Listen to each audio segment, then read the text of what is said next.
morte di Alex Marangon. A parlare l'organizzatore dell'evento all'Abbazia di Vidore, definito il guru, Andrea Zuin. Nessun assassino tra di noi, dice.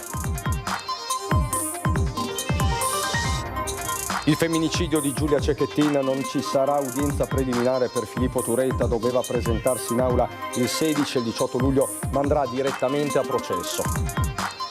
Grave bimbo di 12 anni che ha sbattuto violentemente la testa sull'asfalto dopo essere stato investito da un'auto mentre era in sella alla sua bici. Il fatto a Portogruaro oggi intorno a mezzogiorno. Bimba di 10 anni ricoverata con un trauma cranico dopo essere collassata e svenuta in Vaporetto sbattendo la testa sui gradoni mentre stava per scendere. Il fatto questa mattina a Venezia. Spaccio davanti alla canonica di San Giuseppe in viale San Marco a Mestre, ripreso dalla telecamera del parroco Don Natalino Bonazza. Nel video consegnato ai poliziotti la targa dell'auto del pusher. Domani alle 17 a Caparsetti, sede del Comune di Venezia, l'ultimo saluto a Stefano Boato, il combattente dell'ambientalismo, scomparso domenica mattina, 82 anni. Ieri sera la tappa veneziana del tour finale di Umberto Tozzi ha chiuso la settimana di grandi concerti in piazza San Marco dopo l'esibizione del Volo e dei Pooh. Bentrovati, buonasera telespettatrici e telespettatori di Antenna 3. Tanti fatti di cui dobbiamo darvi conto in questa edizione veneziana dei nostri telegiornali. Primo piano, inevitabilmente, la morte di Alex Marangon, il 25enne di Marcon. Nelle scorse ore ha parlato, lo ha fatto anche ai nostri microfoni, Andrea Zuin, quello che è stato definito da più parti come il guru. Alle 3 del mattino Alex si è allontanato dal gruppo, assistito da altre 2 persone. A quel punto io stavo suonando, per cui non posso dirti esattamente com'è andata. A un certo punto uno dei ragazzi è venuto dentro dicendo: guarda che Alex è scomparso. I 2 che hanno inseguito Alex fuori dall'abbazia sono i curanderi, i curatori sciamanici. Si tratta di cittadini sudamericani, Johnny Benavides e un altro di cui non è stato reso noto il nome, ma che lo segue sempre durante questi riti. Dopo la tragedia si sono allontanati, forse sono fuori dall'Italia. La pressione emotiva, ci dice Zuin, è altissima. Quindi non sto dicendo che è giusto, ma sto dicendo che è umano. Abbiamo a che fare con esseri umani. Non abbiamo a che fare con assassini, non abbiamo a che fare con criminali. Il mistero si racchiude in 3 ore. Che cos'è accaduto ad Alex? Domanda senza risposta, ma l'autopsia ha già chiarito che il 25enne, quando è entrato in acqua, era ormai in fin di vita. Emorragie imponenti, sfondamento parziale della nuca, costole rotte. Qualcuno lo ha picchiato tanto forte da ucciderlo? E se così fosse, perché? Durante la cerimonia, definita dallo stesso guru Zuin il cerchio, hanno bevuto delle tisane a base di erbe. I curandero hanno delle medicine che si chiamano purghe e servono proprio per pulirti fisicamente. Ovviamente quando ti pulisci fisicamente c'è una reazione anche emotiva. Sono purghe che non hanno effetti degli iroidi o psichedelici. Sono purghe che, come ti ho detto, hanno degli effetti fisici molto di rilascio. Sostanze che qualche effetto evidentemente lo hanno rilasciato, vista l'uscita di Alex che ha gridato qualcosa e poi è scomparso. Alex era un mio amico, ha ribadito il guru. Questo non era il primo rito a cui partecipava il 25enne. Alex so che mi voleva molto bene e che aveva molta fiducia su di me. Per questo a me dispiace molto quello che è successo, puoi immaginare quanto. Ci siamo conosciuti, non ci conosciamo da tanto, lui era un ragazzo molto introverso, ma che io lo chiamavo, cioè gli dicevo sempre: Alex, sei veramente un figo. Mercoledì ci sarà un ulteriore sopralluogo all'abbazia con investigatori e procura. Andrea Zuin ha poi voluto sottolineare: io non scappo. Mi stanno descrivendo come uno pazzo squinternato che scappa. Io sono qui da 3 giorni col mio camper, che non vivo in camper, attenzione. Noi il camper lo utilizziamo per andare a fare i concerti in giro. Siamo qui però a disposizione per questa ragione. E uno dei 2 curanderi, Johnny Benavides, parla delle proprietà dell'ayahuasca in un video diffuso su YouTube. Siamo riusciti e siamo in grado di proporvelo. Una pianta maestra, una madre che apre la via della conoscenza e della consapevolezza. Così Johnny Benavides, il curandero colombiano che era presente quella sera a Vidor, nell'abbazia dove poi ha perso la vita Alex Marangon, definisce l'ayahuasca, una delle tante piante di potere che si usano nei riti di musica medicina, specialmente nei paesi latinoamericani. Pianta che potrebbe essere stata usata durante le 3 serate del Sol de Putumayo, celebrate a Vidor. Ecco Benavides in uno dei suoi video, approvato anche dalla Zoo Music di Andrea Zuin, il musicista e organizzatore di Vidor. Para mí la ayahuasca es una planta maestra que nos brinda esa oportunidad de entrar a campos de información para nuestro crecimiento personal. También en mi forma de sentir a esta medicina es que ella tiene la capacidad de dominar todos los artes de la vida y nos enseña del arte del buen vivir. Para mí la ayahuasca tiene unos niveles de intensidad también. Esta medicina puede llegar a ser muy sublime mediante una reacción muy suave y enseñarnos muchas cosas, pero también en momentos puede llegar a ser muy fuerte, en donde nos lleva así en un viaje de colores, de visiones. E poi ci sono le parole, nuove parole della famiglia di Alex Marangon che ha parlato questa famiglia attraverso i suoi legali, chiede silenzio, chiede rispetto e confida nell'operato della magistratura. Il nulla osta della procura e poi la famiglia Marangon potrà salutare per l'ultima volta Alex. Ora i genitori e la sorella si sono stretti in un silenzio pieno di dolore. Nessuna parola potrà colmare quel vuoto che il giovane ha lasciato. Tante le domande alle quali la famiglia pretende di avere presto delle risposte e saranno gli accertamenti e le indagini dei carabinieri a dare una spiegazione per ciò che è accaduto all'abbazia di Vidor. A parlare sono i legali, gli avvocati Nicodemo Gentile, Piero Coluccio e Stefano Tigani. La famiglia Marangon, nostro tramite, chiede un momento di rispetto e comprensione sia per la difficoltà emotiva che caratterizza questo doloroso momento che per rispetto del segreto istruttorio che caratterizza questa delicatissima fase di indagine. Questo, aggiungono, è per mamma Sabrina, il papà Luca e la sorella Giada il momento di concentrarsi sui preparativi per l'ultimo saluto da dare ad Alex e se e quando ci sarà necessità di parlare con i media saranno loro a farsi avanti. I signori Marangon ripongono nella procura tutta la fiducia di cittadini e confidano nel fatto che la verità sulla morte del loro congiunto sia garantita quanto prima. Più volte i genitori avevano lanciato l'appello: chiunque abbia visto cos'è accaduto ad Alex si faccia avanti. Un messaggio che si spera venga raccolto da chi potrebbe aver visto, da chi potrebbe dare delle risposte e forse un po' di pace alla famiglia. Di Alex rimane quel sorriso pulito e quella gioia dei suoi 25 anni. Il femminicidio di Giulia Cecchettin, non ci sarà udienza preliminare per Filippo Turetta. Niente udienza preliminare per Filippo Turetta, il 22enne di Torreglia che ha confessato l'omicidio dell'ex fidanzata Giulia Cecchettin, avvenuto l'11 novembre dello scorso anno, non si presenterà in tribunale a Venezia davanti al GUP il 16 e 18 luglio prossimi, accettando di andare direttamente al processo davanti alla Corte di Assise. Ad annunciarlo il suo difensore, il professore padovano Giovanni Caruso, che spiega la scelta maturata all'interno del collegio difensivo e con lo stesso Turetta.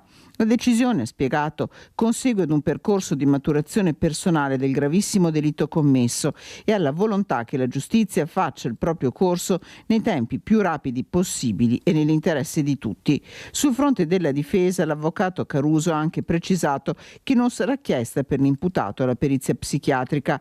Ogni valutazione in tal senso sarà affidata all'autorità giudiziaria. Preferisce non rilasciare dichiarazioni il papà di Giulia, Gino Cecchettin. Ha raggiunto al telefono queste le parole del sindaco di Torreglia, Marco Rigato. L'iter processuale nel dettaglio non lo conosco. Se il legale di Filippo ha suggerito questo, ha dichiarato questo, immagino insomma che avranno valutato di fare questo percorso, è una scelta puramente processuale a questo punto. La data del processo non è stata ancora fissata, ogni decisione arriverà adesso dal Tribunale di Venezia. La cronaca ci porta nel Veneto orientale per un grave incidente questa mattina verso mezzogiorno a Porto Gruaro. Un bambino di 12 anni è stato travolto da un'auto ed è ricoverato all'ospedale di Padova in gravi condizioni. Dalle prime informazioni sembra che stesse procedendo in sella alla bicicletta nel sottopassaggio di San Nicolò quando è stato travolto, finendo a terra e sbattendo con violenza la testa sull'asfalto. Sul posto sono intervenuti gli operatori sanitari del SUEM 118 che l'hanno trasferito al pronto soccorso. Una volta sottoposto alla TAC si è deciso di chiamare l'elisoccorso di Treviso perché era in corso una emorragia cerebrale. Si trova per l'appunto a Padova in prognosi riservata. Una bambina di 10 anni è collassata per il troppo caldo sul Vaporetto a Venezia proprio mentre stava per scendere e quindi ha sbattuto la testa sui gradoni dell'imbarcadero. È accaduto a Santa Marta sulla linea 4.2 questa mattina alle 10. La bimba di origine cinese, subito soccorsa e ricoverata al civile in pediatria, ha subito un trauma cranico giudicato però nelle ore di lieve entità. Spaccio in canonica ripreso dalla telecamera posizionata dal parroco e in mattinata consegnata alla Polizia di Stato. Il fatto a Mestre in Viale San Marco, ma ci racconta tutto Anna Maria Parisi. Non ho i soldi, dice allo spacciatore il cliente pusher a sua volta arrivato in bici. Ah, me li darai, risponde flemmatico l'altro pusher, il rifornitore, quello con cappellino nero in testa mentre tra le mani conta la mazzetta di banconote da 50 e 20 euro. Ecco l'audio originale.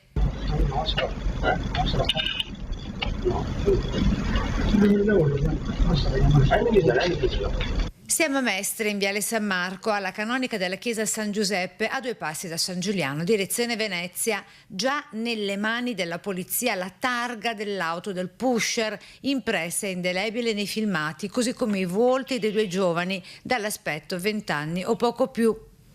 E quanto raccontano le immagini della telecamera che Don Natalino Bonazza, parroco della chiesa San Giuseppe, ha installato proprio davanti alla sua canonica. E qui che in maniera disinvolta e senza scrupoli avviene lo spaccio con tanto di cessione di soldi e droga. Le immagini parlano da sole. L'episodio è nato dal fatto che ho sentito delle voci un po' esagitate mentre ero in casa. Prima di tutto ho controllato che cosa avveniva all'esterno visionando il filmato della videocamera e per la prima volta ho visto un episodio del genere. La cessione di droga giovedì scorso 4 luglio, poco prima delle 20:30, spaccio avvenuto sotto gli occhi di Don Natalino che dopo aver visto quanto stava accadendo proprio fuori casa è uscito ad affrontare 2 spacciatori saliti in auto ad attendere i clienti cui cedere la sostanza stupefacente, da cui si è sentito rispondere che cercavano un posto tranquillo per parlare. Penso che questa gente che probabilmente viene da fuori cerchi sempre di luoghi nascosti. La telecamera posizionata per monitorare quanto accade in questo angolo buio, specie alla sera, quando diventa ritrovo di giovani sconosciuti, dice il prete. Il senso anche di questa videocamera serve come deterrente, perché purtroppo questo angolo del piazzale della chiesa, soprattutto di sera, può diventare un posto un po' pericoloso, mette un punto di passaggio per tante persone che abitano nei quartieri qui vicino. Il monito è l'appello del Don alla sua comunità. Ora che è estate usciamo per una passeggiata, popoliamo la nostra via per non lasciarla in mano a criminali sbandati. La richiesta. Dobbiamo tornare a vivere il quartiere e non ritirarci come se fossimo degli assediati nelle nostre case. Parliamo adesso di un ladro seriale arrestato e rilasciato più volte. Già noto per i suoi numerosi furti, il ladro seriale di nazionalità italiana particolarmente attivo nel veneziano è stato arrestato dalla polizia per l'ennesima volta. L'episodio risale alla notte del 2 luglio, quando sono scattati gli allarmi in un bar e una biglietteria di un parcheggio a Malcontenta. Le volanti giunte sul posto hanno intercettato il presunto ladro mentre cercava di fuggire in bicicletta. A quel punto lui avrebbe abbandonato a terra la refurtiva e la bicicletta per continuare la sua fuga a piedi in via dell'Elettronica e poi gettarsi in un canale dove i poliziotti l'hanno raggiunto e bloccato. La refurtiva, denaro e vari pacchetti di sigarette è stata recuperata e restituita ai proprietari, mentre l'uomo accompagnato in centrale è trattenuto nelle camere di sicurezza della questura. Il processo per direttissima ha convalidato l'arresto e disposto la misura dell'obbligo di dimora a Marghera. Ma questo furto è solo la punta dell'iceberg. Solo nel 2024, riepiloga la questura, ne avrebbe messi a segno una decina, a danni di bar, ristoranti, pizzerie, ditte commerciali e food truck, sia in terraferma che a Venezia. In vari casi è stato arrestato e rilasciato. Ad aprile la divisione anticrimine della Questura di Venezia si era attivata per cercare di limitare il reiterarsi di comportamenti delittuosi, riuscendo a sottoporlo alla misura di sorveglianza speciale di pubblica sicurezza per 2 anni, con l'obbligo di permanere nella propria abitazione dalle 20 alle 7. L'uomo tuttavia era già stato fermato e arrestato lo scorso 26 giugno insieme a una complice perché sospettato di essersi introdotto all'interno dell'Ulls 3 di Marghera. I carabinieri di Chioggia hanno reso noto oggi di aver multato il 28 giugno per un totale di oltre 12.000 euro 6 pescatori a bordo di imbarcazioni controllate in uscita dal porto di Malamocco. I pescatori sono stati fermati nello specchio acqueo lagunare alle 4 di mattina circa in violazione della legge che non permette l'uscita dal porto prima delle 5 nel periodo tra il 15 e il 30 giugno, così dunque a Chioggia. Sarà invece a Cafarsetti, sede del Comune di Venezia, alle 17 di domani, martedì, l'ultimo saluto a Stefano Boato. Architetto, urbanista, politico, intellettuale, ambientalista. Caro Stefano, la tua vita l'hai vissuta veramente tutta, ha scritto il fratello Michele in una lettera aperta a Stefano Boato all'indomani della sua scomparsa. 82 anni vissuti intensamente e spesso pericolosamente, ha ricordato Michele, dalle discussioni alla Federazione Universitaria Cattolica all'occupazione di architettura che nel 67 aprì la via alla rivolta di Ca' Foscari. Negli anni 70 la militanza in lotta continua tra Venezia e Marghera e poi le progettazioni di urbanistica democratica per una Mestre più bella e vivibile. Negli anni 80 l'esperienza da consigliere e assessore della giunta guidata dal repubblicano Antonio Casellati. Decenni di impegno a tutela della laguna, di Venezia e dei suoi abitanti, ha sottolineato il Consiglio Direttivo Nazionale di Italia Nostra, con la competenza come professore universitario allo UAV, esperto in commissione di salvaguardia e per il Ministero dell'Ambiente e nelle file dei Verdi, di cui fu tra i fondatori. Gianfranco Bettina ha ricordato che a Stefano Boato si deve la salvezza del bosco di Carpenedo, la nascita del Parco San Giuliano, la revoca del piano regolatore del 62 che collocava a Porto Marghera impianti che avrebbero diffuso nell'aria fumo, polvere o esalazioni dannose alla vita umana. Con la firma del decreto che attribuisce specifiche delega a ogni assessore, il neoeletto sindaco di Portogruaro Luigi Toffolo ha ufficializzato la nuova giunta comunale. Il vice sindaco sarà Michele Lipani, assessore ad ambiente, cultura e sport, Robert Cirfera al bilancio e alla scuola, Chetti Fogliani ai lavori pubblici e ai trasporti, Nella Leporea turismo e solidarietà, Mattia Nicolò Scavo ad attività produttive e commercio. Così dunque a Portogruaro. E noi ritorniamo in Laguna per voltare pagina e raccontarvi la settimana di grandi eventi musicali di Venezia.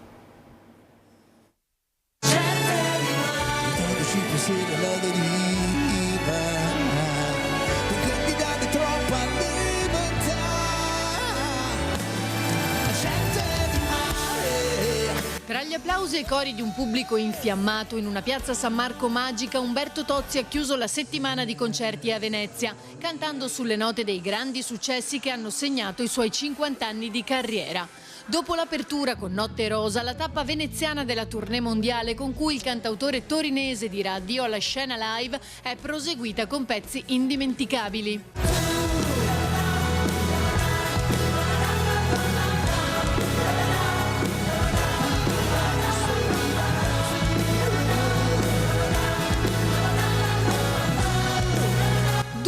Inediti proposti fino alla conclusione con l'immancabile hit mondiale Gloria, brani iconici che hanno chiuso il primo ciclo di 4 appuntamenti promossi dal Comune e Vela nelle sere precedenti. Infatti si sono esibiti Il Volo, giovedì, e i Pooh con una doppia data venerdì e sabato. Si può essere amici per sempre, anche quando le vite ci cambiano, ci separano e ci oppongono.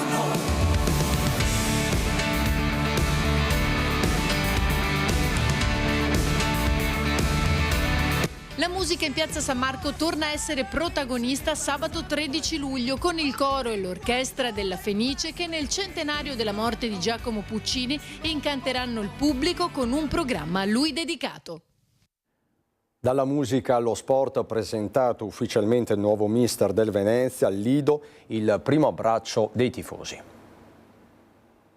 Ecco il nuovo allenatore Eusebio Di Francesco che guiderà il Venezia Football Club nella prossima stagione in Serie A. Dopo la presentazione ufficiale a Venezia, accompagnato dal direttore sportivo arancione-verde Filippo Antonelli, che lo ha fortemente voluto dopo la scelta di Vanoli di partire, l'ex mister giallorosso ha ricevuto al club arancione-verde del Lido di Venezia, al bar Schiaccianoci, il primo grande abbraccio dei tifosi. Come è stato questo arrivo qui a Venezia e al Lido?